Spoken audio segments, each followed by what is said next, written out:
এদিকে ফারাক্কার barrage gate খুলে দেওয়ার বন্যার শঙ্কায় চাঁপাইনবাবগঞ্জ ও রাজশাহী জেলার নিম্নাঞ্চল। বিস্তারিত জানাতে রাজশাহী থেকে যুক্ত হয়েছেন সহকর্মী রাকিবুল হাসান। রাকিব, জানাবেন ফারাক্কার ব্যারেজ খুলে দেওয়ার প্রভাব কোনো কিছু পড়লো কিনার বর্তমান কি চিত্র সেখানে? উজ্জ্বল, এখন পর্যন্ত আসলে পরিস্থিতি খুবই স্বাভাবিক রয়েছে। চাঁপাইনবাবগঞ্জ এবং রাজশাহীতে পদ্মা নদীর যে বিপদসীমা তার থেকে কিন্তু ২ মিটার নিচ দিয়ে পানি প্রবাহিত হচ্ছে এবং রাজশাহী পানি উন্নয়ন বোর্ড, চাঁপাইনবাবগঞ্জ পানি উন্নয়ন বোর্ড তাদের দেওয়া তথ্য মতে আসলে এখন পর্যন্ত আসলে পানির যে প্রবাহ সেটি স্বাভাবিক রয়েছে দিনের মতোই।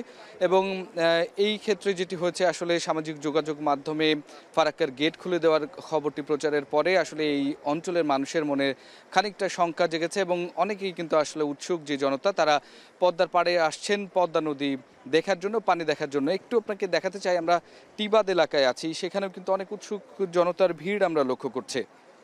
তবে পানি উন্নয়ন বোর্ড তারা আমাদেরকে যেটি জানিয়েছেন যে এখন পর্যন্ত রাজশাহীতে আসলে যে পানির বিপদসীমা সেটি হচ্ছে 18.05 মিটার, যেখানে আসলে আজকে সন্ধ্যা 6টা পর্যন্ত আসলে 16.24 মিটারে আসলে পানি প্রবাহিত হয়েছে, অর্থাৎ বিপদসীমার এখনও নিচ দিয়ে প্রবাহিত হচ্ছে। এবং আমরা পানি উন্নয়ন বোর্ডের তত্ত্বাবধায়ক প্রকৌশলী, নির্বাহী প্রকৌশলী তাদের সাথে কথা বলেছি। তারা যেটি জানিয়েছেন যে চাঁপাইনবাবগঞ্জ থেকে রাজশাহীতে যেভাবে আসলে পানি প্রবাহিত হচ্ছে আগামী 3 দিন পর্যন্ত এখনও পর্যন্ত কিন্তু আসলে শঙ্কিত হবার কিছু নেই। তবে যেইভাবে পানি বাড়ছে সেটি আসলে পানি স্বাভাবিক হারেই বাড়বে এবং যেই রকম আসলে এর আগে 98 সালে রাজশাহী অঞ্চলে পদ্মা নদীর রূপ দেখা গেছিল একটা টইটুম্বুর অবস্থায়, সেই রকমভাবে পানিটা বাড়তে পারে। তবে এক্ষেত্রে শুধুমাত্র নিম্নাঞ্চল এবং চরাঞ্চলের কিছু মানুষ আসলে প্লাবিত হতে পারে সেই অঞ্চলগুলো, তাছাড়া অন্য কোনো বড় কোনো কিছু শঙ্কা আসলে তারা করছেন না। এবং তারা যেটি বলছেন যে